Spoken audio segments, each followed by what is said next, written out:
From the whispering jungles of the Philippines to the icy peaks of the Himalayas, legends tell of giants, spirits, and shadows that dwell where the forest grows thickest. Some protect, some deceive, others hunger. Each chapter of this journey uncovers a creature born of fear, wonder, and memory, revealing how humanity has always lived with the unknown. Prepare to step into the wild and meet the beings that watch us still. Subscribe now so you don't miss what waits in the dark. The forest is older than memory. Long before the first cities rose from stone, before steel carved through mountains, it was the trees that ruled. To step beneath their canopy was to enter another world, a world where the air thickened, where the light dimmed, where every sound seemed magnified and yet strangely muffled. For early humans, the forest was both larder and labyrinth, a place that could feed you with berries and game or swallow you whole in silence. We were never truly alone there. At least, that is what the stories say. From the first sparks of firelight, people told of presences just beyond the ring of vision, shapes between the trunks, whispers beneath the wind. Sometimes it was simply the growl of a predator or the crack of shifting branches, but sometimes it was something else, something larger, something watching. All over the world, cultures birthed guardians, tricksters, and terrors to explain the forest's voice. Giants who roared from mountaintops when storms approached. Tree spirits who demanded offerings.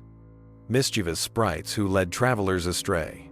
Each legend was different, yet strangely similar, as if humanity across continents and centuries was listening to the same wild heartbeat and giving it 1,000 names.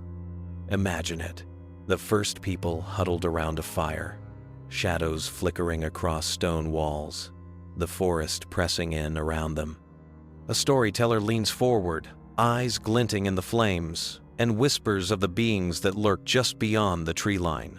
A protector who warns shepherds with thunderous bellows.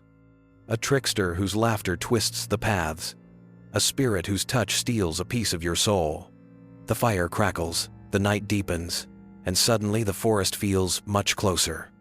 The call of the forest is not just sound. It is a feeling, a shiver down the spine, a moment when the world tilts and you realize you are no longer master of your surroundings. The soil beneath your feet is older than you. The trees above have lived longer than your family's memory. The forest does not need you, but you, fragile, temporary, wandering, need it. That is why the legends endure. They remind us that the wild is not empty. It is inhabited, alive, conscious in ways we may never fully understand. Whether in the Basque Mountains, the jungles of the Philippines, or the snows of the Himalayas, people have always given shape to this presence. Some call it guardian, some call it monster. All agree it demands respect. This journey begins here, at the edge of the trees, where light fades and stories awaken. Each step forward is a step into another world, where the human and the other meet in uneasy silence. The forest calls to us, still not with words, but with rustling leaves, distant howls, and the unmistakable sense that we are being watched. The question is, will you answer? High in the rugged mountains of the Basque Country, where clouds cling to jagged ridges and storms roll without warning, lives a figure older than the stones themselves. The locals call him Basa Juan, the Lord of the Forest, the Wild Man. His presence is woven into the fabric of their land, like the moss that clings to rock. He is not a phantom glimpsed from the corner of the eye, nor a shadow whispered about in fear.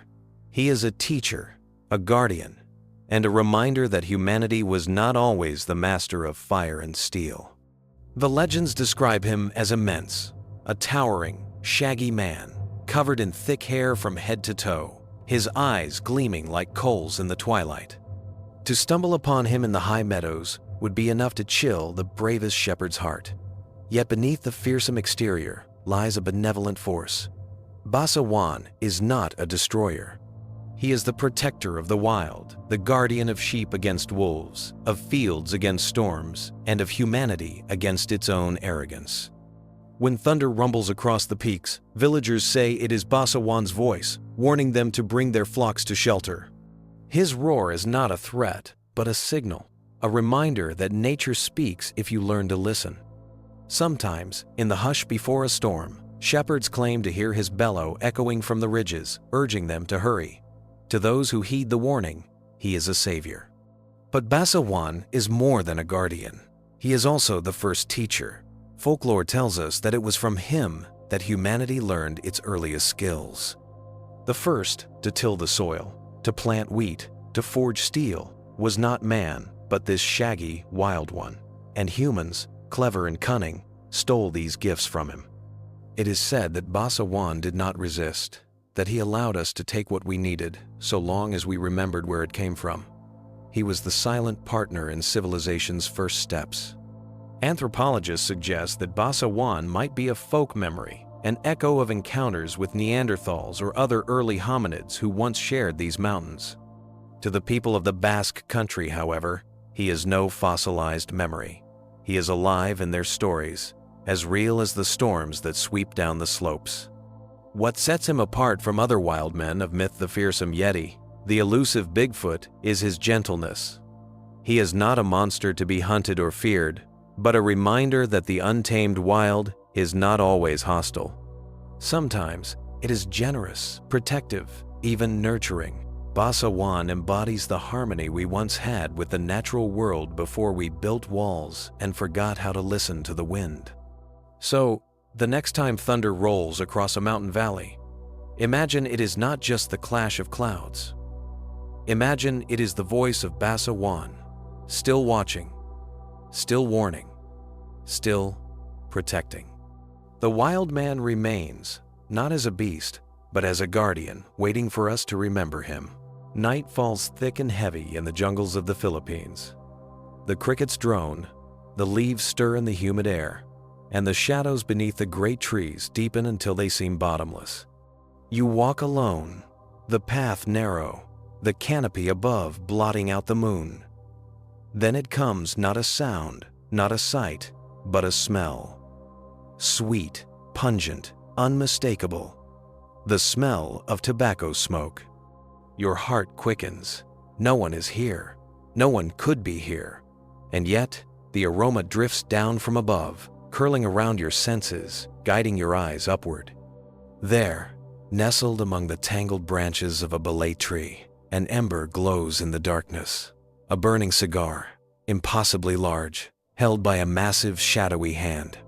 You freeze, and slowly, the rest of him comes into focus, a towering, muscular figure, skin dark and shaggy, eyes gleaming like coals. His head is crowned with thick hair, his body cloaked in shadow. He takes a long drag of his endless cigar, and the smoke spills out like a living fog. You have met the Capre. For generations, Filipinos have spoken of him. The Capre is not a demon, nor a god, but something in between, a giant of the trees, a trickster, a lonely observer of humanity. He does not hunger for flesh, nor thirst for blood. Instead, he delights in games of confusion. Travelers lose their way when he decides to meddle. Strange rustlings echo from nowhere. Sometimes he will mimic voices, leading wanderers deeper into the jungle until they are hopelessly lost. And yet, he is not truly cruel. The Capre does not kill without cause. His tricks are more like a child's pranks than a predator's hunts. If you treat him with respect, he is said to leave you alone.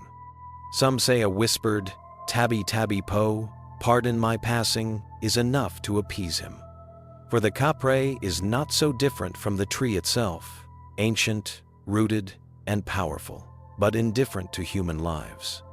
The origins of the Capre stretch far back. Some scholars trace his name to the Arabic word kafir, meaning non-believer, carried into the islands by traders. Others see him as the spirit of the belete trees themselves, a towering embodiment of their eerie majesty. The groan of bending branches, the heavy scent of sap, the looming silhouette against the moonlight, all of it shaped into a being larger than life. For villagers, the Capre is a reminder. The forest is not empty. It watches, it listens, and sometimes it smokes. So, If you walk the jungle paths of the Philippines at night, and that sweet, rich scent of tobacco drifts through the air, pause before you curse your imagination. Look up. You might see a pair of glowing eyes staring back, patient and amused. For the capre is still there, still perched in his tree, still smoking his endless cigar, watching, waiting, smiling at the fear and wonder he inspires. The jungles of Mexico are alive with sound. Insects hum, rivers rush, parrots scream from high in the canopy. But sometimes, amid the cacophony, there comes a silence so heavy it feels unnatural. The air thickens. The path before you twists in unfamiliar ways. Landmarks you swore you knew are suddenly gone. Panic rises in your chest. You are not lost by accident. You are lost because the Chanak have chosen it. The Chanak, or Chanaques, as they are often called, are the little people of Aztec and Veracruz folklore. Unlike the towering Capre or the wild Basa Juan, these beings are small, sometimes no larger than a child. Yet their power is vast. They are not merely mischievous, they are dangerous. For when the Chanak play their games, they do not just confuse your steps. They can take something far more precious, your very soul. Legends describe them as sprites of the wild, guardians of rivers, caves, and forests. Their bodies are often small and twisted, with the appearance of children, old men, or even strange animal-like shapes, but their size belies their strength. They embody the raw, untamed will of nature itself. To wander into their domain without respect is to invite disaster. Their favorite trick is disorientation. A traveler can walk in circles for hours, convinced they are going straight.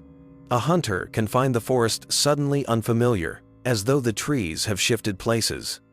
But the true terror of the Chanak lies in their ability to steal a person's tonal, a vital essence, a fragment of the soul. When this happens, the victim is left listless, sick, and despairing, as if hollowed out. Only the intervention of a skilled shaman, through ritual and offerings, can persuade the Chanak to release what they have taken. What does this mean to us now? To some anthropologists, it is a metaphor, a way ancient peoples explain the disorientation, trauma, and depression that often follow the experience of being lost in the wild. The forest takes something from you, something invisible, leaving you changed. The Chanak are that loss given form. To the people who still whisper their names, however, they are real. Offerings of food, drink, or small trinkets are left at the edges of forests, a sign of respect to these spirits. Step without such courtesy, and the forest may claim its due. And so, if you ever find yourself deep in the Mexican wilderness and the trail bends where it should not, if the trees seem to close in and the silence presses like a weight on your chest, do not call it coincidence. Do not assume it is only your nerves. Whisper an apology. Leave a token on the ground, for the Chanak are watching, eager to play their games. And if you feel something missing inside you, a light dimmed, a spark gone cold, know this: you may have already lost what you cannot easily regain. In the quiet mountains of Negros Island in the Philippines, fear has a name. It is whispered by farmers in the fields, muttered by mothers at dusk, and spoken with unease around firelight. That name is Amomongo. The word itself means ape, and unlike the shadowy Capre or the playful yet perilous Chanak, the Amomongo is flesh and blood, or at least it is believed to be. Imagine a hulking creature covered in coarse white hair, taller than any man, its eyes sharp, its teeth bared. Some say it resembles a gorilla. Others describe it as a savage, feral thing, half human and half monkey. Whatever it is, one truth echoes through the stories. The Amomongo kills. Tales tell of livestock found torn open, their entrails spilled across the earth. Goats, chickens, even carabaos. Nothing is safe when the Amomongo prowls. Unlike other folkloric beings, its cruelty is not masked by play or mischief. It is primal, animalistic. The Amomongo hungers, and when it does, the villages shiver in dread. The fear of this beast is not ancient myth alone. Reports in modern times have surfaced of strange attacks in the Negros countryside. In 2008, Villagers claim to have seen it raiding pens, leaving carcasses behind. Newspapers carried headlines of the wild ape man. Some dismissed it as exaggeration, a tale spun from fear and rumor. Others pointed to escaped primates, perhaps feral animals mistaken in the dark. But among those who live closest to the forests, the belief remains steadfast. The Amomongo is real, and it still walks. But what is it truly? To folklorists, the Amomongo embodies the unknown that lingers on the edges of human settlement. Every community has its beast, half seen, half believed. That explains the rustling in the brush, the claw marks on wood, the guttural cries echoing at night. To believers, however, the Amomongo is more than symbol. It is a hunter, ancient and wild, that defends the boundaries of its territory with blood. Unlike the Kapre who watches from above, or the Chanak who confuses the mind, the Amomongo is a reminder of humanity's fragility. In the jungle, in the mountains, we are not the apex predator. Something bigger, stronger, and more ruthless always waits just beyond the light of the village fires. And so the people of Negros tell their children, do not stray far into the forest. Do not walk the mountain paths alone at dusk. If you hear branches snapping in the undergrowth, run. For the Amomongo is not a trickster spirit, not a legend bound to ritual or courtesy. It is hunger given form, and hunger does not forgive. Even today, when the wind howls through the sugarcane fields and the dogs bark at shadows, the villagers remember. They remember the carcasses, the blood, and the stories passed down from their grandparents. They remember the white-haired beast of the mountains. The Amomongo is still out there, and perhaps, one night, it will come again. The trail winds upward, cutting through mist-draped mountains. Your legs ache, your breath burns, yet the path seems endless. Every bend looks the same. Every rock repeats itself.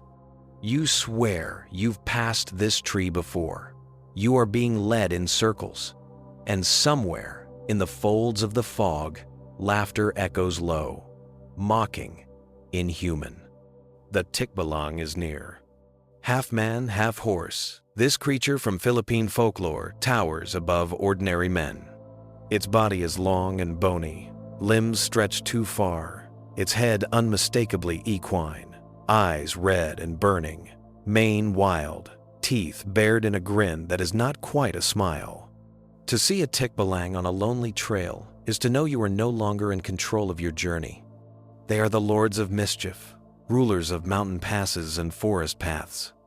A traveler who falls into their tricks can wander for hours, even days, without escaping the loop.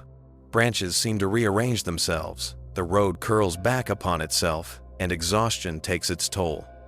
Only when the victim whispers the right words, tabi tabi po, or wears their shirt inside out, can the spell be broken. But the Tikbalang is not just a prankster. In older tales, they were terrifying beings, capable of crushing bones, abducting wanderers, even attacking those who disrespected the land. Farmers once left offerings of tobacco or food at crossroads, hoping to appease these lords of the mountain. For to earn a Tikbalang's wrath was to risk more than confusion, it was to vanish into the mists forever.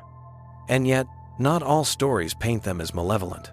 Some tell of Tikbalangs who become guardians once tamed. The old belief whispers of 3 golden hairs in the creature's mane. Pluck them, and the Tikbalang becomes your loyal servant, bound to protect you. It is a dangerous task, for the creature does not surrender easily, but it reflects an ancient truth. What frightens us might also be mastered.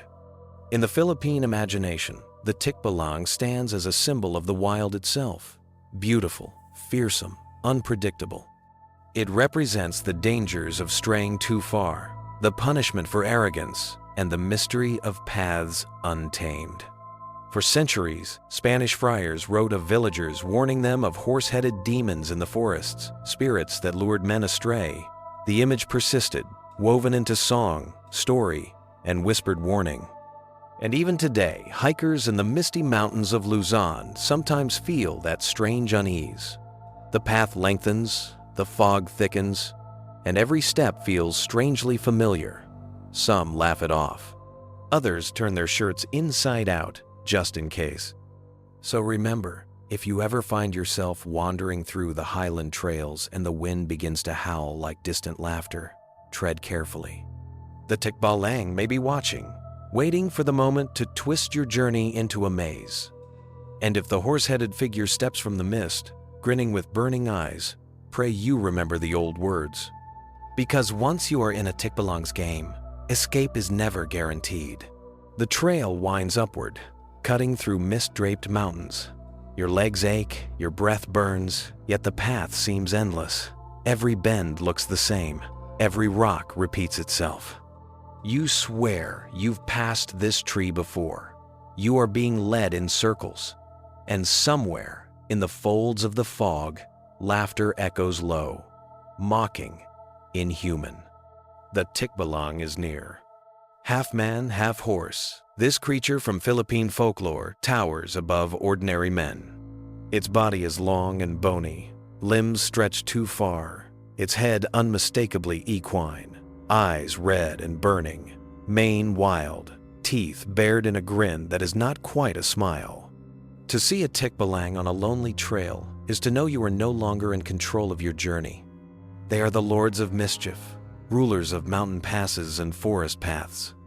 A traveler who falls into their tricks can wander for hours, even days, without escaping the loop. Branches seem to rearrange themselves, the road curls back upon itself, and exhaustion takes its toll. Only when the victim whispers the right words, tabi tabi po, or wears their shirt inside out, can the spell be broken. But the tikbalang is not just a prankster. In older tales, they were terrifying beings, capable of crushing bones, abducting wanderers, even attacking those who disrespected the land. Farmers once left offerings of tobacco or food at crossroads, hoping to appease these lords of the mountain. For to earn a tikbalang's wrath was to risk more than confusion, it was to vanish into the mists forever. And yet, not all stories paint them as malevolent. Some tell of tikbalangs who become guardians once tamed. The old belief whispers of 3 golden hairs in the creature's mane. Pluck them, and the tikbalang becomes your loyal servant, bound to protect you. It is a dangerous task, for the creature does not surrender easily, but it reflects an ancient truth. What frightens us might also be mastered. In the Philippine imagination, the tikbalang stands as a symbol of the wild itself, beautiful, fearsome, unpredictable. It represents the dangers of straying too far, the punishment for arrogance, and the mystery of paths untamed. For centuries, Spanish friars wrote of villagers warning them of horse-headed demons in the forests, spirits that lured men astray. The image persisted, woven into song, story, and whispered warning. And even today, hikers in the misty mountains of Luzon sometimes feel that strange unease. The path lengthens, the fog thickens, and every step feels strangely familiar. Some laugh it off. Others turn their shirts inside out, just in case. So remember, if you ever find yourself wandering through the highland trails and the wind begins to howl like distant laughter, tread carefully.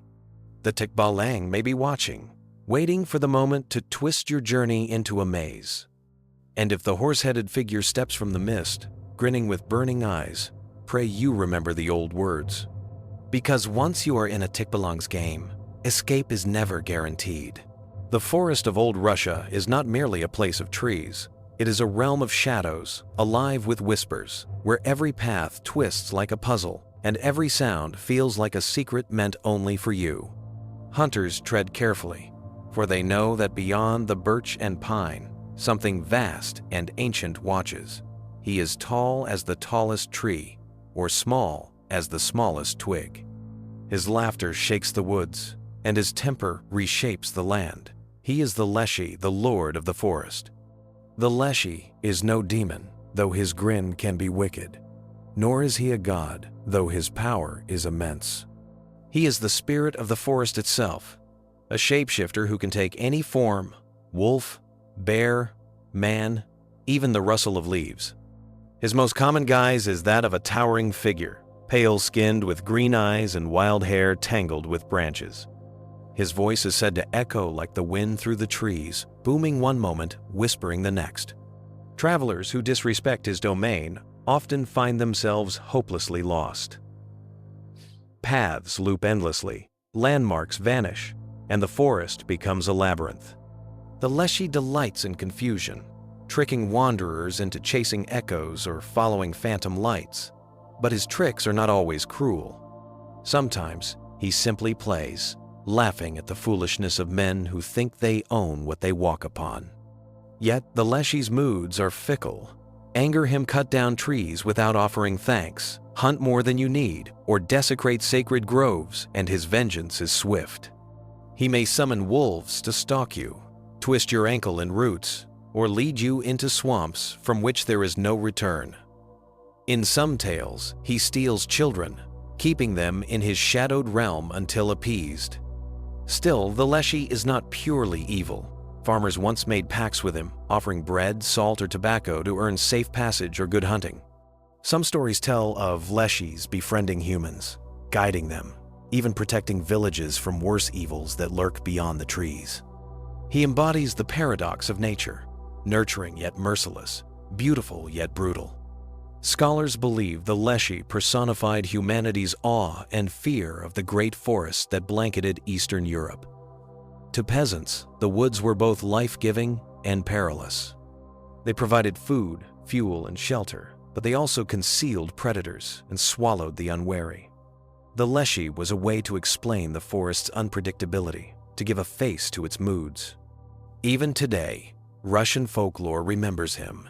In quiet villages near ancient woodlands, parents still warn children not to wander too deep. They say if you hear laughter echoing where no one walks, or if the trees seem to shift around you, the Leshy has found you. And if a pale man with burning green eyes steps from the shadows, smiling with teeth too sharp, whisper his name with respect, for you are in his kingdom, and in the forest, the Leshy always rules. The afternoon sun hangs heavy over the rice fields of the Philippines. Children chase each other between tall grasses, their laughter rising above the buzz of cicadas. But suddenly, one stops short, staring at a strange mound of earth, a small hill, no taller than the knee, half hidden among weeds. An elder's warning echoes in memory. Do not disturb the punso.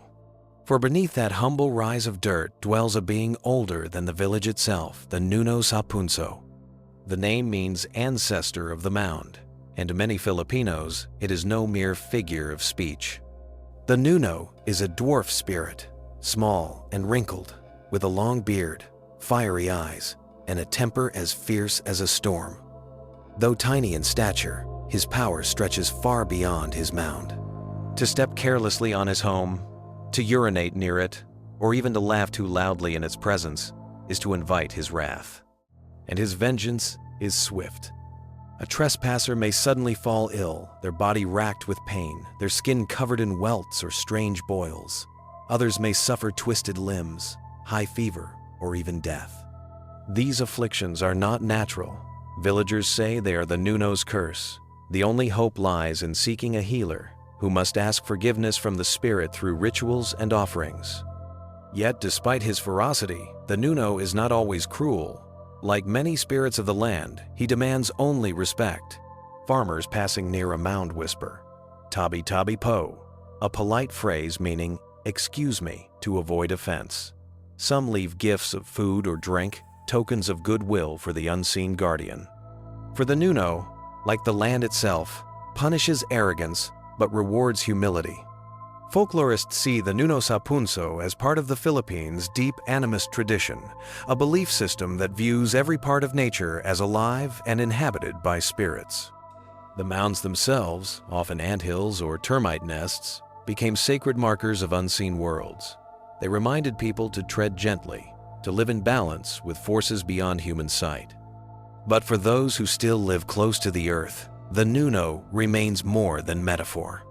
There are countless modern tales: a child struck by sudden sickness after kicking a mound, a driver whose car broke down after relieving himself on one, a farmer forced to offer apologies before his crops would grow again.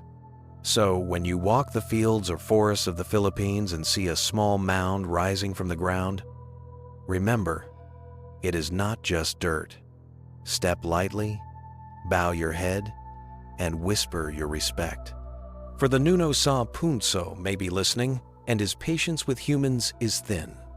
In every mound lies a kingdom unseen, ruled by a spirit who demands what nature always has: reverence.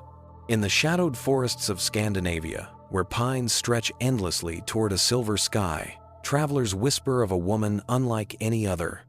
She appears at dusk, when the world is quiet and the air smells of pine resin and moss. Her beauty is dazzling long golden hair, eyes as deep as fjords, and a smile that could melt the heart of even the wariest wanderer. But beauty, in these woods, often hides a secret. For she is the Huldra, the hidden woman of the forest. Legends say the Huldra lures men with her grace and charm, drawing them deeper into the wilderness. To the lonely farmer or wandering hunter, she is irresistible, a vision of warmth in the cold, an answer to unspoken longing. Yet behind her beauty lies the mark of her true nature. Turn your gaze behind her, and you might glimpse the truth: a hollow back, like the rotting trunk of a tree, or the swishing tail of a cow, betraying her otherworldly form. The Huldra is not always cruel, but she is dangerous. Those who resist her temptations, or who treat her with disdain, may vanish without a trace, lost forever in the forest. Yet those who treat her kindly, or even marry her, may find themselves blessed with prosperity and good fortune. In some tales, a Huldra who weds in a church loses her tail, becoming fully human though her beauty fades, leaving behind only the ordinary woman beneath the glamour. She is a spirit of contradictions, both seductive and deadly, nurturing and vengeful. Some see her as a guardian of the wild, testing whether humans approach the forest with respect or with arrogance. Others see her as a cautionary tale about desire, reminding men that what seems most beautiful can conceal decay. Folklorists trace her origins to the Old Norse belief in Huldufolk, the hidden people. These were nature spirits who lived parallel lives to humans, unseen but ever present. Over centuries, the Huldra became one of the most enduring figures of this hidden world, an embodiment of nature's alluring beauty and merciless wrath. Even today, her legend lingers in the Nordic imagination. In rural communities, stories are told of hunters who swore they saw her moving between the trees, her hair shining like fire in the moonlight. Musicians and artists still draw inspiration from her, crafting songs and paintings that echo with her mystery. She endures because she reflects something timeless: humanity's love and fear of the wild, and our unease with the seductions that lie just beyond the safe boundaries of home. So, if you walk alone in the deep Scandinavian forest and hear the sound of laughter drifting between the trees, pause and listen carefully. A beautiful woman may step into your path, her eyes inviting, her smile radiant. But remember, beauty is not always a gift. Sometimes it is a trap set by the hidden woman of the wild. The Huldra waits in the twilight, a reminder that what we most desire can also be our undoing. Deep in the endless birch and pine forests of Russia, where shadows stretch long and the wind hums through hollow trunks, lives a being as old as the land itself. He is the Leshy, guardian of the wild woods, master of every beast, and trickster of every man who dares wander too far. The Leshy does not always appear the same. To some, he looks like a towering giant with bark for skin, moss for hair, and eyes that glow like embers in the dark. To others, he is a man the size of a child, with pale skin and piercing blue eyes. The only certainty is his strangeness. He wears his shoes on the wrong feet, his buttons fastened backwards, a subtle sign that he belongs to a world inverted from our own. The Leshy is a shapeshifter, able to mimic the voice of a friend, the cry of a child, or the call of an animal. Many hunters tell of hearing their companion's whistle or voice, only to follow it and become hopelessly lost. When the forest turns unfamiliar, when paths twist into confusion, villagers say it is the Leshy's doing. He delights in leading travelers astray, watching as they stumble in circles until despair sets in. Yet, though mischievous and often cruel, the Leshy is not always an enemy. He is first and foremost a protector of his forest. Those who show respect, leaving offerings of bread, milk, or tobacco at the edge of the trees, may win his favor. In return, he might guide them to safety, grant them luck in hunting, or even share the hidden riches of the woods. But those who mock him, harm his animals, or cut his sacred trees without care face a terrible wrath. Crops may fail, livestock may vanish, and sickness may creep into the offender's home. Folklorists believe the Leshy is the echo of ancient Slavic paganism, a memory of old forest gods who once commanded reverence. As Christianity spread, he was recast as a devilish figure, yet never fully stripped of his power. For peasants who lived and died by the forest's mercy, he remained an undeniable presence, a spirit both feared and respected. Even now, tales of the Leshy linger. In the vast wilderness of Russia, where trees stretch farther than the eye can see, it is easy to imagine him still watching, his laughter echoing on the wind. Hunters speak of sudden silence in the woods, the kind that presses against the chest and makes the hairs on the neck rise. In that silence, they say, the Leshy is near. So if you ever find yourself wandering a Russian forest, lost in its endless green, pause before you panic. Look around. The crooked tree, the backward trail, the mocking echo of your own voice, these are his signs. And if you wish to leave, whisper a prayer, leave a gift, and turn your clothing inside out. Perhaps then the Leshy will smile and let you go. For in his woods, you are only a guest, and he never lets you forget it. On moonlit nights in Mexico, when the river runs quiet and the world feels suspended between waking and dream, a sound breaks the stillness. A woman's cry, low, mournful, filled with anguish, carries across the water. "Ay, mis hijos," she wails. "Oh, my children." Those who hear it know the legend well. It is La Llorona, the weeping woman, forever searching for the children she lost. Her story is one of sorrow and terror, told to children as both warning and lullaby. Long ago, she was said to be a woman of extraordinary beauty, admired by all who saw her. But beauty alone did not bring her happiness. In one telling, she fell in love with a wealthy man who spurned her after she bore his children. In despair and fury, she drowned her little ones in the river, only to realize too late the horror of what she had done. Overcome with grief, she threw herself into the same waters, her cries echoing into eternity. But death brought no peace. Her soul could not move on. Instead, she was cursed to wander the earth, weeping endlessly as she searches the rivers and streams for the children she drowned. Clad in a flowing white gown, her hair wild, her eyes hollow, she drifts along the water's edge. To encounter her is to meet sorrow incarnate. In some tales, she mistakes living children for her own, luring them to the riverbank and dragging them beneath the waves. In others, she haunts men, especially those unfaithful to their wives, appearing as a beautiful woman before revealing her skeletal face and pulling them into the depths. Always, her presence is a harbinger of tragedy, her cries an omen of death. Folklorists see La Llorona as a fusion of indigenous and Spanish traditions. She echoes the Aztec goddess Cihuacatl, a weeping mother spirit said to roam near lakes, and she reflects Catholic morality, tales of sin, punishment, and repentance. But to ordinary people, she is less myth and more warning.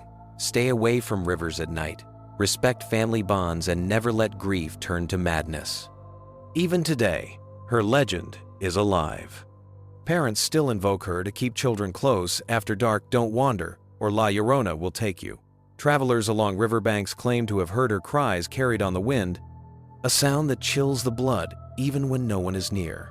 Her tale has become one of Mexico's most enduring folk stories, spreading across the Americas and evolving into countless variations. But the heart of the legend remains the same. The image of a woman who weeps, not just for her lost children, but for all humanity's sorrows. She is a mirror of grief, a reflection of despair so deep it cannot be contained by death. So, if ever you walk by a river under the pale glow of the moon, and hear a woman's cry drifting through the night, take heed. Do not answer. Do not follow. For it may be La Llorona, searching still, and she may mistake you for one of her own. Deep within the tangled jungles of the Philippines, where moonlight barely reaches the ground through thick canopies, travelers sometimes hear a cry that chills the soul. It is faint at first, like the whimper of a newborn. Then it grows louder, desperate, heartbreaking, a baby abandoned in the wild. No one can resist the sound. Instinct pulls you forward, urging you to find the child and bring it to safety. But what waits in the shadows is not a helpless infant. It is the Tiyanak, a demon that wears the skin of innocence. The Tiyanak's origins differ from tale to tale. In some stories, it is the restless spirit of an unbaptized child, denied entry to heaven, cursed to wander the earth in hunger and anger. In others, it is the offspring of a demon and a mortal, born only to sow fear and death. Whatever its beginning, the Tiyanak is no ordinary creature. It is a trickster, a hunter, and a predator that thrives on human compassion. According to the old legends, once a traveler approaches the source of the crying and picks up the infant, the creature reveals its true form. The baby's soft features twist into something monstrous: jagged teeth, blood-red eyes, and claws sharp enough to rend flesh. With a shriek, the Tiyanak sinks its fangs into its victim, feeding on their life while laughing at their foolishness. Filipino folklore tells of many ways to guard against the Tiyanak. Some say you must wear protective amulets, rosaries, crucifixes, or blessed herbs to ward it off. Others whisper that if you hear its cry, you should turn your clothes inside out before running, confusing the demon long enough to escape. Most importantly, elders warn, never follow the sound of a crying baby at night, no matter how real it seems. The legend of the Tiyanak carries more than fear. It is also a reflection of cultural memory. In pre-colonial times, the myth may have arisen as a way to explain the cries of wild animals or the tragic deaths of infants. Later, with the influence of Spanish Catholicism, the story absorbed themes of sin, baptism, and restless spirits. The Tiyanak became both a supernatural terror and a cautionary tale, a reminder of the importance of protecting children, of the spiritual dangers that lurked in the wilderness, and of the thin line between innocence and evil. Even now, the Tiyanak holds a place in Filipino imagination. Modern horror films and television have reimagined it as a shapeshifter or vampiric child. Yet the essence of the myth remains the same. That terrifying moment when compassion becomes a trap and a cry for help reveals itself as a snare. So if you find yourself walking a lonely path in the Philippine jungle and hear a baby's sobs carried on the humid night air, beware. The sound may not be what it seems. Behind the voice of innocence may wait a demon child, grinning with sharp teeth, ready to leap into your arms. In the vast, brooding forests of Slavic lands, where trees rise like pillars in a cathedral of green, hunters and woodcutters once spoke in hushed tones of a being older than the oaks themselves. He is the Leshy, lord of the woods, protector of beasts, and trickster of men. His presence is as boundless as the forest he rules. Sometimes a whisper of wind through the leaves, sometimes a shadow as tall as the trees, sometimes a figure as small as a child darting between the roots. The Leshy is a master of shape and size. In some tales, he grows taller than the tallest pine, his hair and beard tangled with moss, his skin bark-like, his eyes gleaming like the forest at dusk. In others, he shrinks small enough to slip through branches, hiding among mushrooms or crouching under leaves. Yet there is always one sign to know him. His clothes are often reversed, his shoes on the wrong feet, a detail as strange and disorienting as his nature. For travelers, the Leshy is both guide and tormentor. He delights in leading wanderers astray, spinning them in circles until they collapse from exhaustion, far from the paths they knew. Those who stumble into his domain without respect may hear mocking laughter echoing through the trees or find their voices stolen when they cry for help. But he is not always cruel.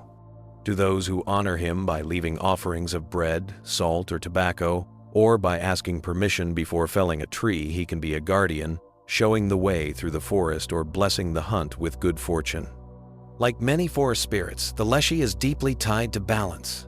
He protects the animals of the woods from reckless hunters, punishes greed, and reminds humanity that the wilderness is not theirs to conquer. To harm the forest without care is to invite his wrath. Yet he also embodies the playfulness of nature. The sudden rustle of branches when no one is there, the confusing paths, the moments when the woods seem alive and watching. Folklorists believe the Leshy's legend arose from the human need to explain the unpredictable dangers of the forest. In a world where getting lost could mean death, it made sense to imagine a spirit who embodied both the beauty and peril of the wild. The Leshy became a figure of respect, part warning, part ally, a reminder that nature is a power greater than any man. Even today, in stories passed down across Slavic villages, the Leshy lives on. Children are warned not to whistle in the woods, lest the Leshy hear and come to play his tricks. Travelers are told to carry bread or tobacco, just in case they must bargain for safe passage. For though the modern world has tamed much of the wilderness, the memory of the Leshy lingers, reminding us that the forest was once a place of mystery and perhaps still is. So the next time you find yourself deep in the woods, where silence is thick and every tree seems to lean in closer, remember, you may not be alone. The Leshy may be watching, waiting to decide whether you are friend or intruder. In the vast, brooding forests of Slavic lands, where trees rise like pillars in a cathedral of green, hunters and woodcutters once spoke in hushed tones of a being older than the oaks themselves. He is the Leshy, lord of the woods, protector of beasts, and trickster of men. His presence is as boundless as the forest he rules. Sometimes a whisper of wind through the leaves, sometimes a shadow as tall as the trees, sometimes a figure as small as a child darting between the roots. The Leshy is a master of shape and size. In some tales, he grows taller than the tallest pine, his hair and beard tangled with moss, his skin bark-like, his eyes gleaming like the forest at dusk. In others, he shrinks small enough to slip through branches, hiding among mushrooms or crouching under leaves. Yet there is always one sign to know him.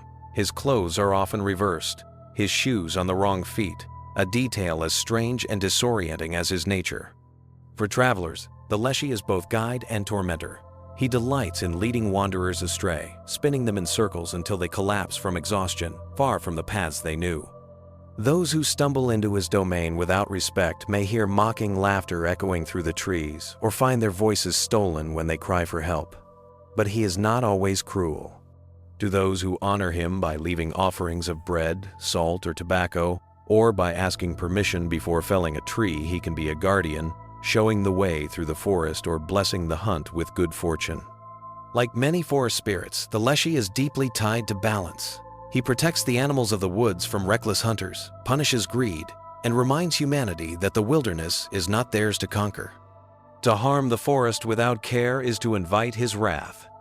Yet he also embodies the playfulness of nature. The sudden rustle of branches when no one is there, the confusing paths, the moments when the woods seem alive and watching. Folklorists believe the Leshy's legend arose from the human need to explain the unpredictable dangers of the forest. In a world where getting lost could mean death, it made sense to imagine a spirit who embodied both the beauty and peril of the wild. The Leshy became a figure of respect, part warning, part ally, a reminder that nature is a power greater than any man. Even today, in stories passed down across Slavic villages, the Leshy lives on. Children are warned not to whistle in the woods, lest the Leshy hear and come to play his tricks. Travelers are told to carry bread or tobacco, just in case they must bargain for safe passage. For though the modern world has tamed much of the wilderness, the memory of the Leshy lingers, reminding us that the forest was once a place of mystery and perhaps still is. So the next time you find yourself deep in the woods, where silence is thick and every tree seems to lean in closer, remember, you may not be alone. The leshy may be watching, waiting to decide whether you are friend or intruder. Along the rivers and ponds of Japan, where water lilies float lazily and dragonflies skim the surface, there is a legend that parents whisper to their children, "Stay away from the water's edge, or the kappa will take you." These beings, part spirit and part monster, are as mischievous as they are dangerous.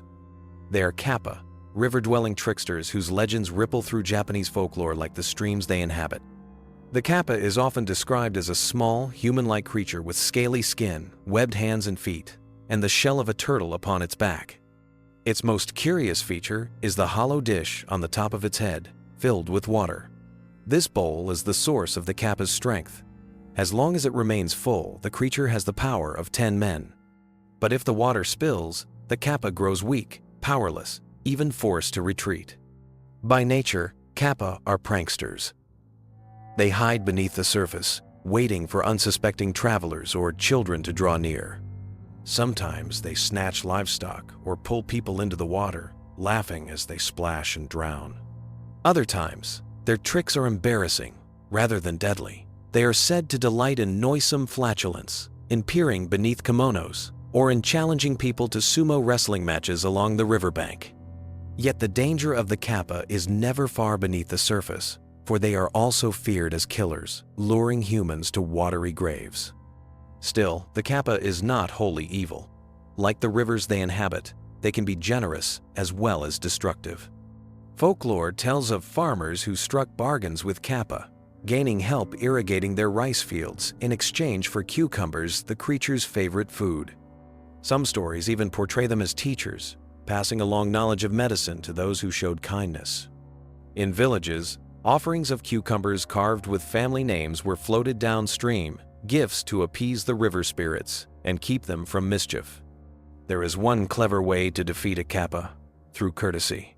Though mischievous, kappa are bound by an unbreakable sense of politeness. If confronted, one need only bow deeply. The kappa, unable to resist, will bow in return, spilling the water from its head bowl and thus losing its strength. From that moment, it is at the mercy of the human who outwitted it, and often a pact of peace is struck. The kappa embodies the dual nature of water itself, life-giving and life-taking, playful and perilous. To the Japanese, the stories served as cautionary tales, warning children against straying near rivers alone, while also reflecting the respect and fear people held for the forces of nature. Even today, the kappa remains a vivid part of Japanese culture. Statues of them stand by rivers, their grinning faces both charming and unsettling. In modern manga, anime, and games, they are reimagined again and again, sometimes monstrous, sometimes comical, always unforgettable.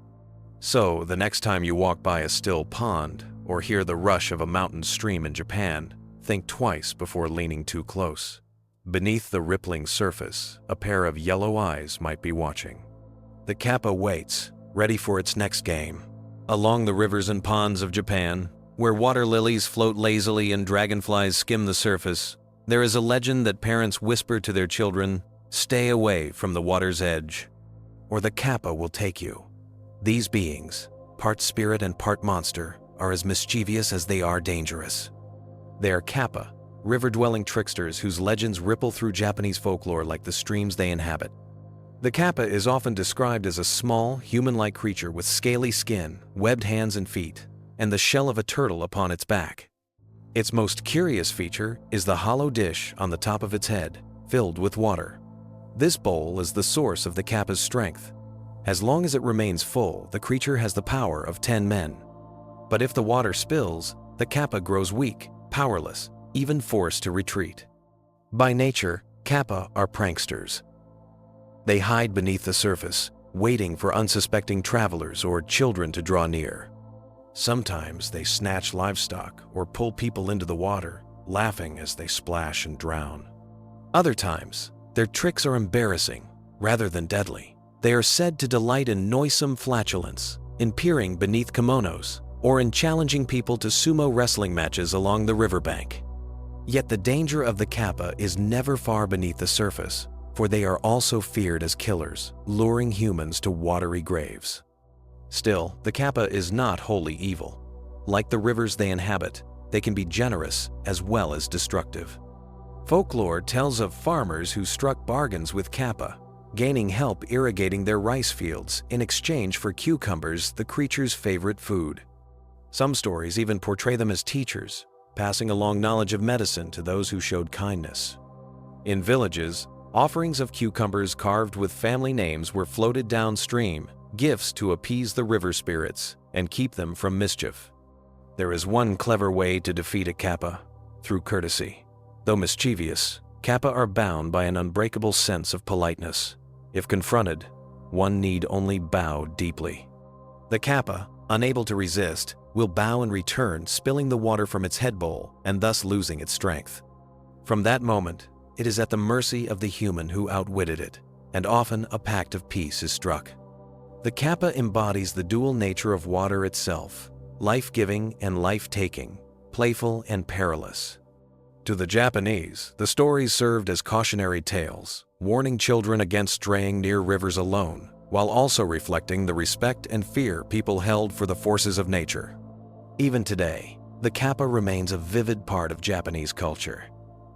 Statues of them stand by rivers, their grinning faces both charming and unsettling. In modern manga, anime, and games, they are reimagined again and again, sometimes monstrous, sometimes comical, always unforgettable. So, the next time you walk by a still pond or hear the rush of a mountain stream in Japan, think twice before leaning too close. Beneath the rippling surface, a pair of yellow eyes might be watching. The kappa waits, ready for its next game. In the frozen wilderness of the far north, where the forests stretch into endless white and winter gnaws at the bones, a legend stalks the snow. It is whispered by the Algonquin-speaking peoples of Canada and the northern United States, a story of greed, famine, and a hunger that can never be satisfied. This is the tale of the Wendigo, the spirit of endless hunger. The Wendigo is said to have once been human. In the bleak heart of winter, when food was scarce and survival seemed impossible, some gave in to the ultimate taboo: cannibalism. Those who ate human flesh, it is said, became possessed by a terrible spirit. Their bodies twisted, their hearts frozen, they transformed into the Wendigo, a creature of insatiable appetite, doomed to stalk the forests forever. Descriptions of the Wendigo vary, but all inspire dread. Some say it is a gaunt, skeletal figure, skin stretched tight over bones, lips torn and bleeding, eyes glowing with unnatural fire. Others imagine it as a towering beast, antlers like a stag, its body fused with ice and shadow. Yet in every version, it is a being consumed by hunger, driven to devour anything living, never sated, never full. The Wendigo is more than a monster, it is a warning. Among the Algonquin peoples, the legend carried deep moral lessons. It cautioned against greed, selfishness, and the dangers of taking more than one's share. It was a story to explain the unexplainable horrors of starvation and to remind communities of the importance of unity and restraint. To eat the flesh of another, even in desperation, was to invite the Wendigo's curse and to become something less than human. The Wendigo also embodies the terrors of the wilderness itself. The deep forests of the north can seem endless, their silence broken only by the crunch of snow underfoot and the howl of distant winds. To lose one's way in such a place, with cold gnawing at the body and hunger at the belly, was to risk madness. The Wendigo is that madness given shape, the personification of winter's cruelty. In later centuries, the legend spread beyond indigenous communities, feeding the imagination of settlers and writers. Tales of Wendigo hunts, sightings, and possessions filled the northern frontier. Even today, stories persist, campers whispering about strange footprints in the snow, hunters claiming to glimpse a skeletal figure in the pines, its eyes burning in the dark. Psychologists even coined the term Wendigo psychosis to describe cases where individuals believe themselves possessed by the spirit, gripped by an uncontrollable desire for human flesh. Though rare, the diagnosis speaks to the legend's deep psychological hold. The Wendigo remains a powerful symbol, of hunger without end, of greed without limit, of the thin line between survival and monstrosity. It reminds us that in times of desperation, the greatest danger may not come from the cold or the wilderness, but from within ourselves. So if you walk in the snowbound forests of the north and hear a shriek carried on the icy wind, take care, for it may not be the storm. It may be the Wendigo, and it is always hungry. In the frozen wilderness of the far north, where the forests stretch into endless white and winter gnaws at the bones, a legend stalks the snow. It is whispered by the Algonquin-speaking peoples of Canada and the northern United States, a story of greed, famine, and a hunger that can never be satisfied. This is the tale of the Wendigo, the spirit of endless hunger. The Wendigo is said to have once been human. In the bleak heart of winter, when food was scarce and survival seemed impossible, some gave in to the ultimate taboo, cannibalism. Those who ate human flesh, it is said, became possessed by a terrible spirit. Their bodies twisted, their hearts frozen. They transformed into the Wendigo, a creature of insatiable appetite, doomed to stalk the forests forever. Descriptions of the Wendigo vary, but all inspire dread. Some say it is a gaunt, skeletal figure, skin stretched tight over bones, lips torn and bleeding, eyes glowing with unnatural fire. Others imagine it as a towering beast, antlers like a stag, its body fused with ice and shadow. Yet in every version, it is a being consumed by hunger, driven to devour anything living, never sated, never full. The Wendigo is more than a monster, it is a warning. Among the Algonquin peoples, the legend carried deep moral lessons. It cautioned against greed, selfishness, and the dangers of taking more than one's share. It was a story to explain the unexplainable horrors of starvation and to remind communities of the importance of unity and restraint. To eat the flesh of another, even in desperation, was to invite the Wendigo's curse and to become something less than human. The Wendigo also embodies the terrors of the wilderness itself. The deep forests of the north can seem endless, their silence broken only by the crunch of snow underfoot and the howl of distant winds. To lose one's way in such a place, with cold gnawing at the body and hunger at the belly, was to risk madness. The Wendigo is that madness given shape, the personification of winter's cruelty. In later centuries, the legend spread beyond indigenous communities, feeding the imagination of settlers and writers. Tales of Wendigo hunts, sightings, and possessions filled the northern frontier. Even today, stories persist, campers whispering about strange footprints in the snow, hunters claiming to glimpse a skeletal figure in the pines, its eyes burning in the dark.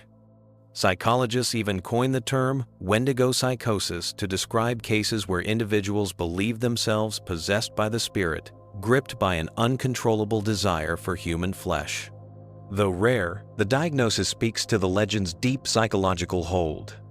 The Wendigo remains a powerful symbol of hunger without end, of greed without limit, of the thin line between survival and monstrosity. It reminds us that in times of desperation, the greatest danger may not come from the cold or the wilderness, but from within ourselves. So if you walk in the snowbound forests of the north and hear a shriek carried on the icy wind, take care, for it may not be the storm.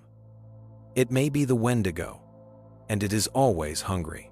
High in the mist-draped mountains of Japan, where towering pines sway in the wind and ancient shrines cling to cliffsides, there is said to dwell a race of beings both feared and revered, the Tengu. Part human, part bird, they are the guardians of the mountains, the tricksters of travelers, and the stern teachers of those who dare challenge the wild. The Tengu's appearance has shifted through centuries of legend. In their earliest forms, they were imagined as bird-like creatures, men with wings, sharp talons, and long, hooked beaks. Over time, their image evolved into the more familiar red-faced figures, with impossibly long noses, dressed in flowing robes, and carrying feathered fans. Whether avian or human-like, the Tengu have always carried an air of power, mystery, and danger. They are said to be masters of martial arts, skilled beyond human comprehension. Many tales tell of wandering swordsmen or arrogant monks who ventured into the mountains only to be humbled by the Tengu's strength. Some never returned, while others came back wiser, their pride stripped away by their otherworldly teachers. But the Tengu are not only warriors, they are tricksters as well. Travelers who dared to disrespect the mountains, cutting trees carelessly, littering sacred grounds, or boasting too loudly would find themselves lost in endless winding paths. Strange laughter would echo from the woods, and shadows of wings would flicker above. Some were lifted bodily into the air and deposited miles away, bewildered but unharmed. Others were chased out entirely, their arrogance punished by the guardians of the peaks. Yet, despite their fearsome reputation, the Tengu are not purely malicious. They are protectors of sacred places, watching over the forests and shrines nestled deep in the mountains. In some stories, they act as allies, guiding lost pilgrims to safety or teaching worthy students the secrets of combat and discipline. Monks who showed true humility sometimes received the Tengu's blessing instead of their wrath. Their connection to the spiritual world runs deep. In Japanese folklore, mountains have long been seen as places where the divine and human worlds meet. The Tengu, perched between bird and man, mischief and wisdom, embody this boundary. They remind people that mountains are not mere landscapes, they are living, spiritual places, demanding reverence. Even today, the Tengu remain an enduring symbol in Japan. Wooden masks with red faces and long noses are common at festivals, representing both protection and playful trickery. Hikers and locals alike whisper of strange gusts of wind in the forests, or the sense of being watched from above as they tread ancient trails. The Tengu are the watchers of the high places, fierce guardians of balance. They teach that pride must be tempered with respect, that the mountains are alive and aware, and that nature will not suffer arrogance lightly. So if you ever climb the misty slopes of Japan and hear wings beating in the fog, remember to bow your head and tread with care. The Tengu are watching, and they never forget those who disrespect their mountain home. In the lush, humid jungles of Veracruz, Mexico, the air is alive with the sound of cicadas and the rustle of unseen creatures. But among the shadows and tangled vines, there are older presences, spirits that predate cities, churches, even the Aztec Empire itself. They are called the Xenekwe, small tricksters of the forest, feared and respected for their power to confuse, deceive, and even steal a piece of the soul. The Xenekwe are described as childlike or dwarfish beings, standing barely taller than a toddler. Their eyes gleam mischievously, their laughter rings like a taunt, and they move with uncanny speed through the trees. Though small, their strength lies not in muscle, but in spirit. They are guardians of wild places, mountains, rivers, and forests, charged with keeping humans humble in lands that do not belong to them. For travelers, the most common encounter with a Xenekwe is disorientation. A well-worn trail suddenly twists into unfamiliar shapes, landmarks vanish, and even the stars seem strange. Locals say that when the forest shifts around you, it is the Xenekwe leading you astray. Some wander for hours, others for days, only to return home dazed, unable to recall where they've been. But the true danger lies in their ability to steal what is called the tonal portion of a person's soul. Victims of this theft fall ill with exhaustion and despair, their vitality drained away. Traditional healers perform rituals to coax the Xenekwe into returning the lost spirit, often leaving offerings of food or prayers in the forest. Without such help, it is said, the victim could waste away entirely. Unlike purely malicious spirits, the Xenekwe are not evil for evil's sake. They are forces of nature, indifferent to human suffering, acting as guardians of balance. To cut down a sacred tree without permission, to pollute a river, or to enter the forest arrogantly was to invite their wrath. Respect, humility, and offerings could keep them at bay or even earn their favor. The origins of the Xenekwe reach back to pre-Hispanic times, rooted in Nahua mythology. They were seen as emissaries of the gods, protectors of the natural order, punishing those who disrespected the earth. After the arrival of Spanish colonists, Their image shifted, sometimes demonized, sometimes blended with Catholic ideas of angels and devils, but their role as protectors of the wild never faded. Even today, stories of the Shaneke remain vibrant. Farmers in Veracruz leave offerings before clearing new land. Children are warned not to wander too far into the woods, lest the Shaneke play tricks on them. And some still whisper of uncanny laughter in the forest at dusk, echoing from places no human child could hide. The Shaneke are more than myth. They are a living reminder of how fragile the boundary is between humanity and nature. They teach that the forest is alive, watching, and quick to punish disrespect. To walk their territory is to walk with caution. And if you hear laughter behind you in the jungle, don't look back. You may not like what you see. On the broad, winding rivers of the Amazon basin, where the water glimmers silver under the moonlight, fishermen tell hushed stories of beings that swim just beneath the surface. They are the Encantados river dolphins who slip between the worlds of water and land, capable of taking human form. Beautiful, mysterious, and dangerous, they lure mortals into the river's embrace, never to return the same. The Encantado begin as pink river dolphins, creatures that already seem magical with their playful nature and strange intelligence. But under the cover of night, during festivals or gatherings, these dolphins shed their aquatic shape and emerge as handsome men or enchanting women. Dressed in immaculate white, with a charm that no one can resist, they mingle among humans, laughing, dancing, and seducing.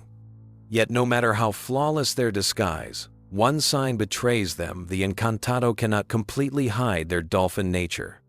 They often wear hats to conceal the blowhole that remains atop their heads.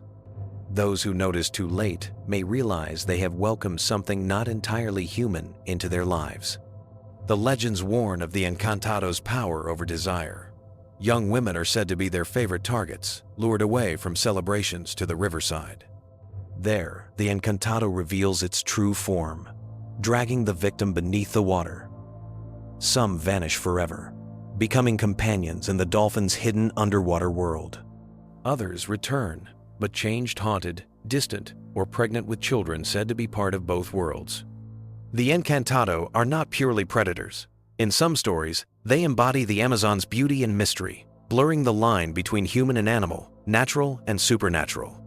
But their allure is dangerous, a reminder that not all beauty is meant to be trusted.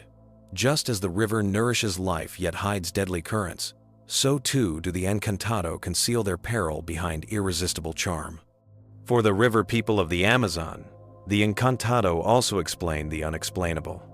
Sudden disappearances, unexpected pregnancies, or odd behavior after a night near the river could all be traced back to these shape-shifting dolphins.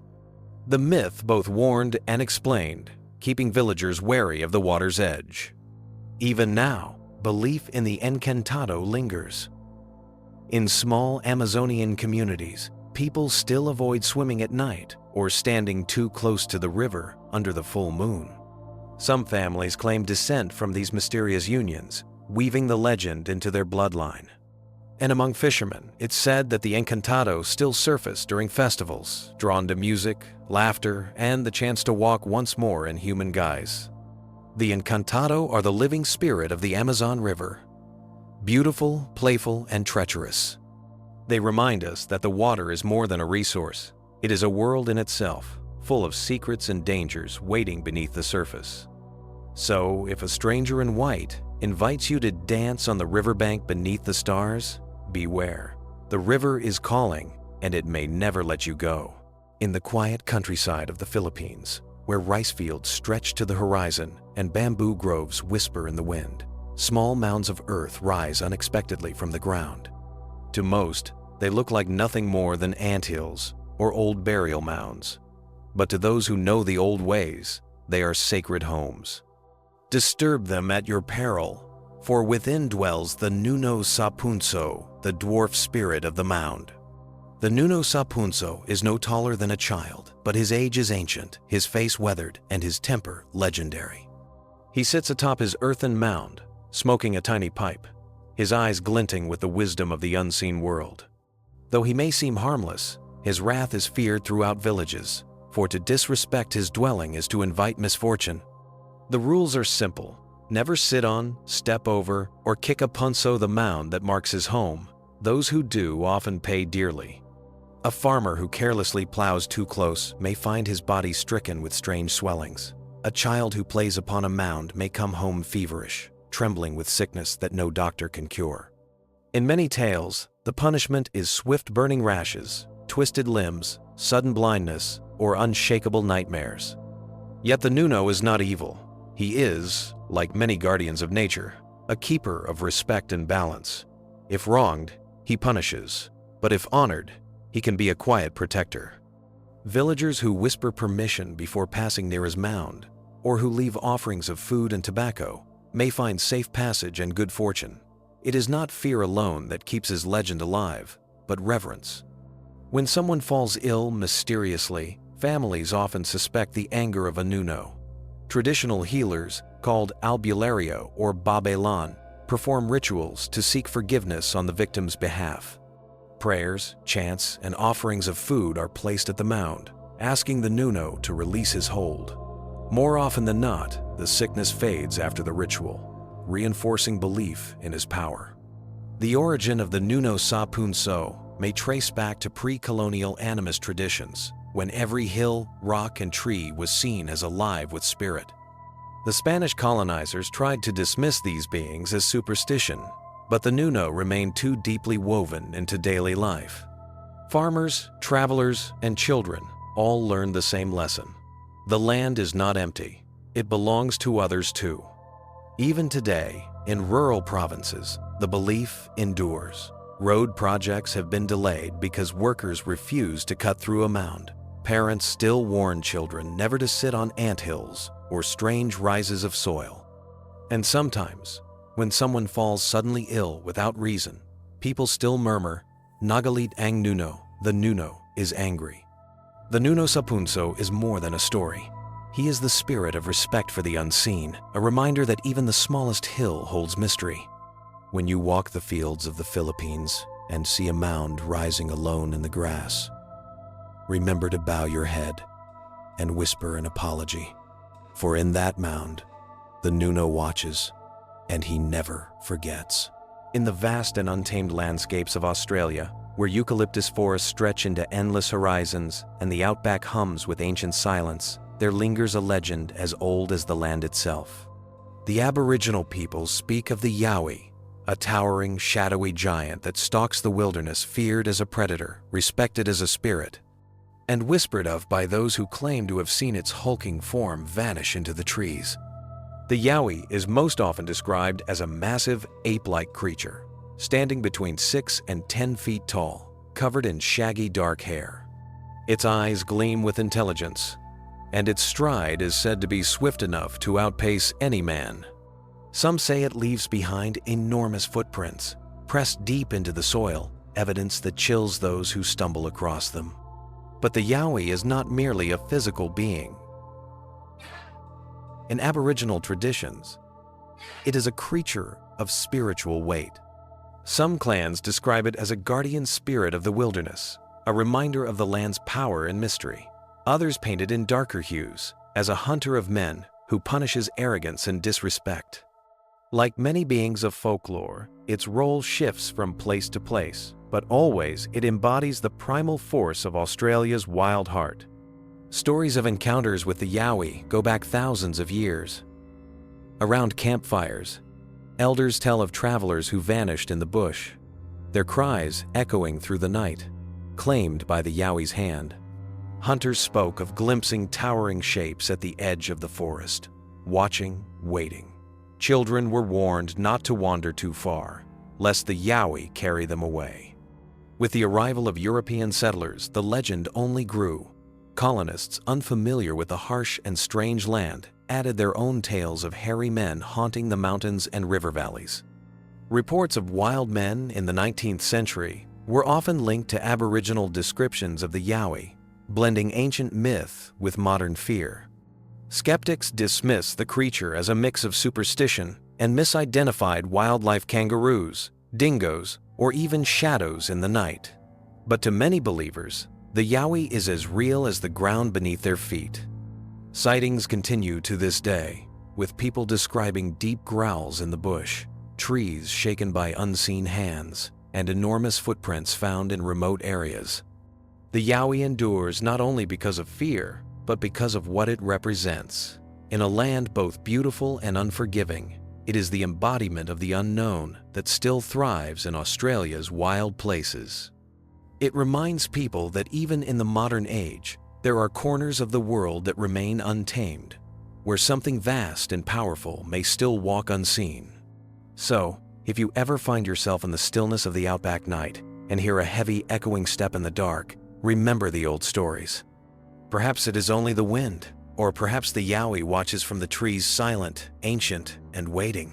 In the dense forests of Eastern Europe, where birch trees shimmer white under the moonlight and shadows weave endless patterns on the mossy floor, the Slavic people tell of a being who rules these wild domains. He is the Leshy, the forest guardian, trickster, and protector of all living creatures that dwell beneath the canopy. Both feared and revered, the Leshy is a reminder that the forest is never truly empty. The Leshy's form is ever-changing. At times he appears as a towering man, taller than the trees, his beard made of tangled moss, his eyes glowing green like fireflies in the night. Other times, he shrinks to the size of a blade of grass, hiding unseen in the undergrowth. His clothes are said to be woven from bark and leaves, blending seamlessly with the forest. Some say his boots are always on the wrong feet, a sign of his trickster nature. Travelers who enter the Leshy's domain must tread carefully. He delights in leading wanderers astray, turning familiar paths into endless loops. A hunter may follow deer tracks for hours, only to find himself back where he started. A woodcutter may hear voices calling, only to realize they belong to no man.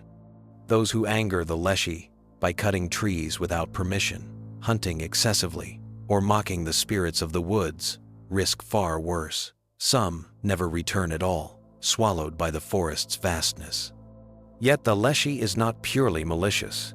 He is the guardian of balance, ensuring that no man takes more than the forest can give. Hunters who show respect, offering bread, salt, or tobacco at the forest's edge, may find themselves blessed with good fortune. Farmers who honor him might be granted fertile fields and protection from wolves. In some tales, the Leshy even befriends those who prove themselves worthy, teaching them the secrets of the forest and the language of animals. Children were long taught to recognize the Leshy's tricks. If lost, they were told to turn their clothes inside out, switch their boots to the opposite feet, or pray to the household spirits for guidance. Only then could they break the Leshy's spell and find their way home. The Leshy's legend reflects the deep relationship Slavic people have with the forest, a place of both sustenance and danger, mystery and life. The forest gave wood, game, and herbs, but it also concealed wolves, bandits, and spirits, like the Leshy, who reminded all that nature demands respect. Even now, in remote villages, whispers of the Leshy persist. Hikers in Russian and Polish forests sometimes claim to hear laughter echoing where no one stands, or footsteps following them off trail. And when they finally emerge, hours later, disoriented and weary, they recall the old tales with renewed belief. The Leshy is the wild spirit of the forest, unpredictable and eternal. He is the shadow between the trees, the rustle in the leaves, the guardian who ensures that mankind remembers this is not your land alone. In the misty highlands of the Philippines, where the mountains rise like ancient sentinels and the trails twist endlessly through jungle and fog, travelers whisper of a figure that waits in the shadows. Tall, gaunt, and strange, it is the Tikbalang, a creature with the body of a man and the head and hooves of a horse. Both trickster and tormentor, the Tikbalang is said to haunt the mountain paths, delighting in leading wanderers astray. The Tikbalang is impossibly tall, so much so that its knees rise higher than a man's head when it crouches. Its horse's eyes gleam with a mischievous light, and its mane, wild and unkempt, whips like smoke in the wind. Some tales say it wears nothing but its own shadow, and wherever it walks, the forest seems to grow uneasy. Travelers who journey through its domain often find themselves lost in a strange loop. A straight trail twists back upon itself, rivers run in circles, and landmarks shift as if the mountain itself has been rearranged. Locals say this is the Tikbalang's doing, laughing unseen as weary feet stumble over the same path again and again. But there is a way to break the spell. The old advice is simple: turn your shirt inside out, and the Tikbalang will lose its hold on you. Others say you must quietly ask permission before entering a trail, whispering to the unseen guardians of the mountain. To walk with humility is to lessen the Tikbalang's power. Despite its tricks, the Tikbalang is not always cruel.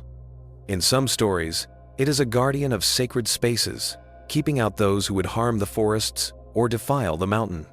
Those who treat the land with respect may pass unharmed, while those who mock or boast invite torment.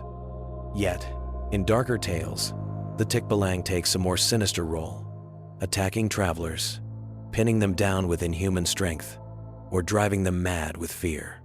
The creature's origins stretch back to pre-colonial animist beliefs, when mountains, rivers, and forests were seen as alive with spirit. The Tikbalang may have been born of this worldview, a reflection of the wild power of the mountains. With the arrival of Spanish colonists, its image shifted, blending with tales of demons and devils, yet the Tikbalang remained rooted in the land, a uniquely Filipino guardian and trickster.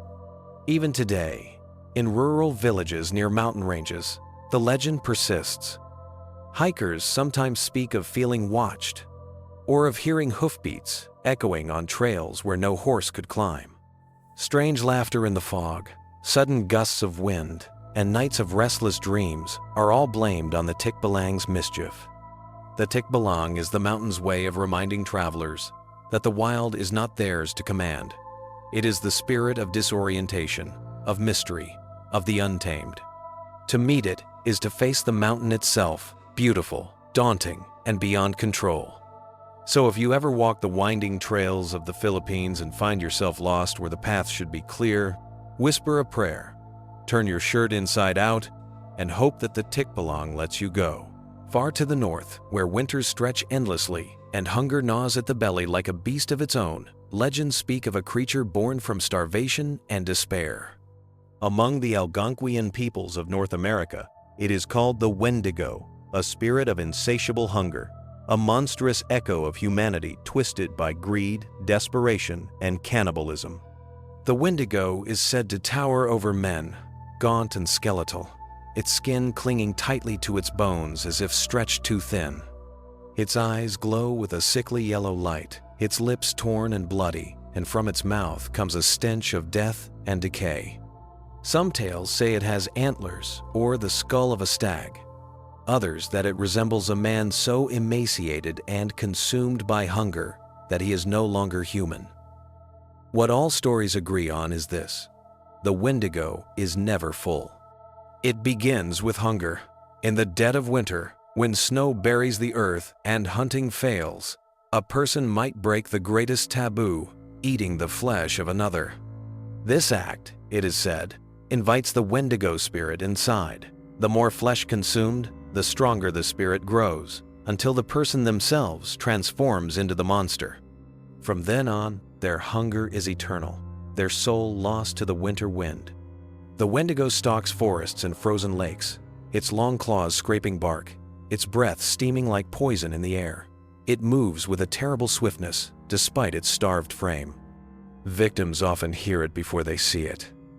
A howl carried on the wind, a voice calling their name in the snow. Those who wander too far from the fire's warmth may never return, their tracks vanishing into the blizzard. But the Wendigo is not only a monster of myth, it is a lesson. The Algonquian stories speak of balance with nature, of never taking more than one needs. Greed, selfishness, and unchecked consumption were seen as paths that lead not only to personal ruin, but to the birth of monsters. The Wendigo is greed made flesh, a punishment for those who devour without care. Some scholars see the Wendigo as a metaphor for famine itself, for the unrelenting hunger that haunts long winters. Others see it as a warning against the breakdown of community during hard times. When hunger sets in, will you share what little you have, or will you betray your humanity for survival? In that choice lies the shadow of the Wendigo. Even today, among northern forests, stories linger.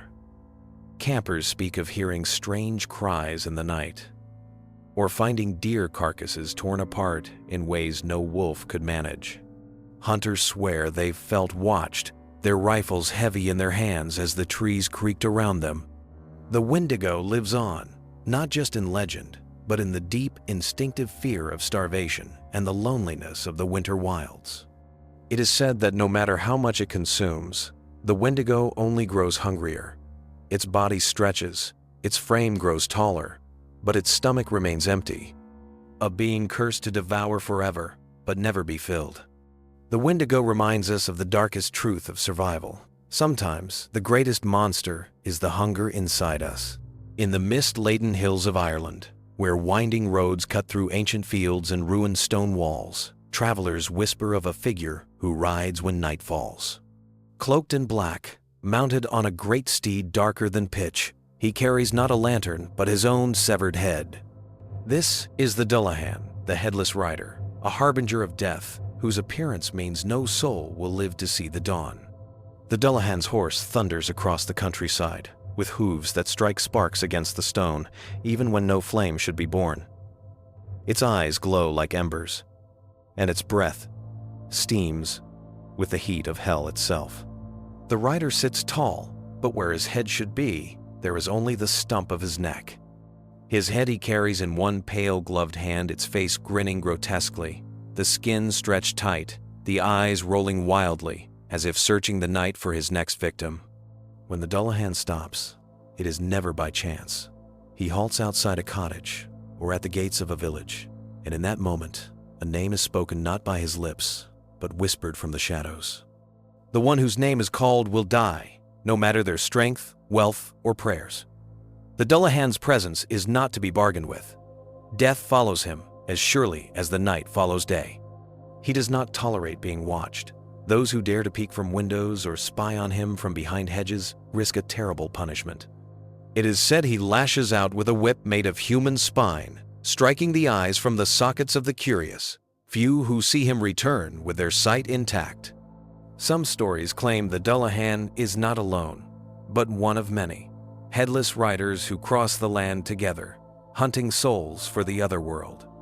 Others say he is the servant of the ancient Celtic death goddess, a grim messenger sent to collect the spirits of the dying. In either tale, his role is the same. The Dullahan is death's herald, and when he arrives, no lock, no gate, no prayer can bar his passage. Yet, strangely, the Dullahan has one weakness. He cannot abide gold. A single piece of it, whether coin, jewelry, or ornament, can drive him back, repelling him like sunlight chases shadows. Perhaps it is the purity of gold, its incorruptible shine, that offends the rider of decay. Even so, such protection is fleeting. No gold can shield one forever, only delay the inevitable. To this day, along Ireland's back roads and lonely lanes, tales are told of travelers hearing hoofbeats in the dark. A sudden gust of wind, a neigh too close, the shadow of a rider glimpsed under the moon, and then silence. For the Dullahan does not linger. He arrives, he names, and he takes. The headless rider is more than a ghost story.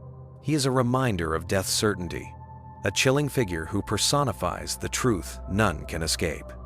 Gold may turn him aside, prayers may stall his arrival, but eventually, the black horse rides for all. So if you walk the old roads of Ireland and hear hoofbeats behind you, pray it is only a farmer's cart. For if it is the Dullahan, your name may already be spoken.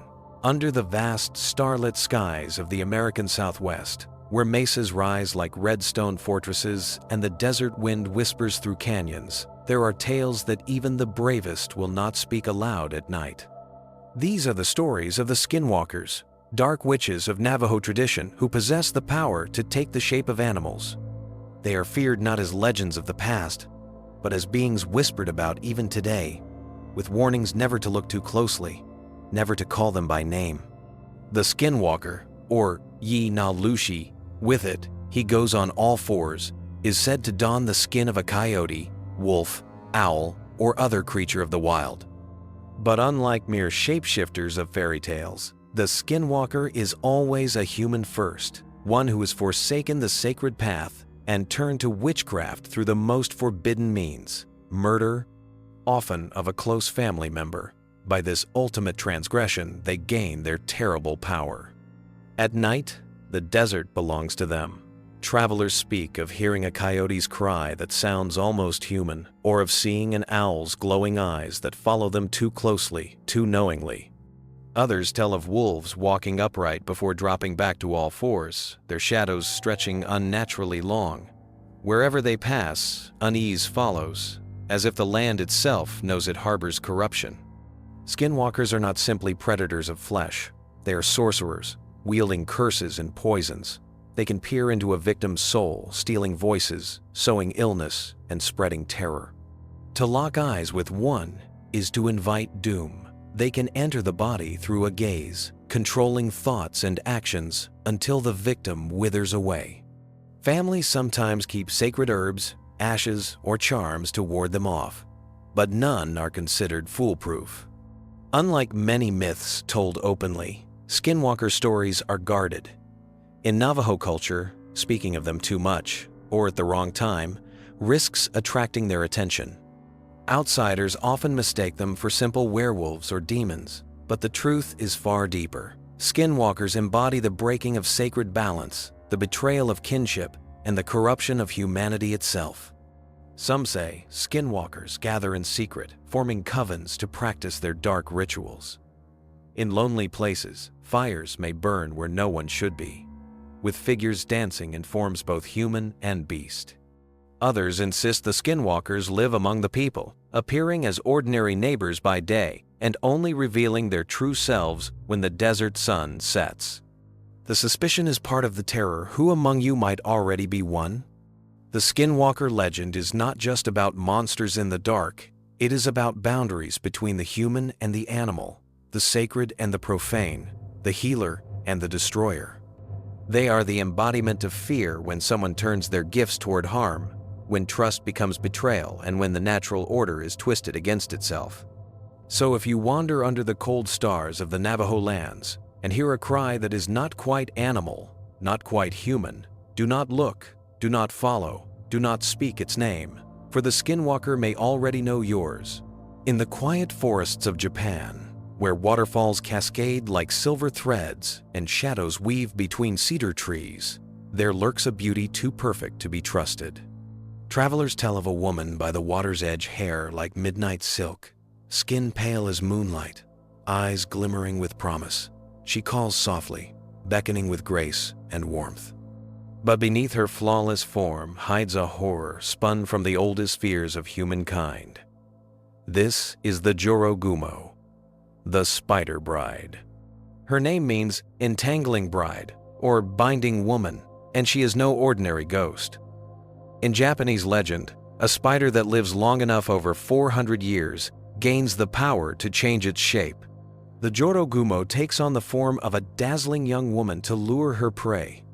And what she desires is not love, but life itself. She is said to dwell near waterfalls or abandoned houses, places where travelers might pause to rest. There, she appears in her human guise, offering comfort, drink, or even the illusion of affection. But when her victim is ensnared by her charm, she reveals her true nature. A monstrous spider, with legs like twisted branches and fangs that drip with venom. From her body she spins silken threads, invisible in the dim light, wrapping her prey until they cannot move, cannot even scream. Then she feeds, draining them slowly, savoring their life force like nectar. Yet her cruelty is not always rushed. Some tales say the Jorogumo keeps her captives alive, bound in her webs, whispering false sweetness until despair consumes them. Others tell of men who vanish after falling in love with a beautiful stranger, only for their bones to be found years later, bleached and brittle, tangled in a cave of webs. The Jorogumo is more than a monster, she is a cautionary tale. In her story lies a warning about beauty that deceives, desire that blinds, and the peril of forgetting that not all who smile mean well. She represents the danger of illusions, the snare of lust, and the ancient fear of being devoured not by fangs, but by love itself, turned fatal. In one of the most famous legends, the Jorogumo haunted the Shiraito waterfall. There, she enchanted men with music and charm, drawing them close until they vanished beneath the roar of the falling waters. Local monks performed rituals to banish her, but still the whispers linger that on moonlit nights, the sound of water mingles with faint cries of those caught in her threads. Even today, the Jorogumo's story endures in Japanese folklore, theater, and art. She is beautiful, terrifying, and unforgettable. A reminder that the forest hides not only shadows, but seductions, and that sometimes the most dangerous predator wears a human face. So if you walk by a waterfall and a lovely stranger beckons, take care before you follow, for her embrace may not be love at all, but the silken death of the spider bride.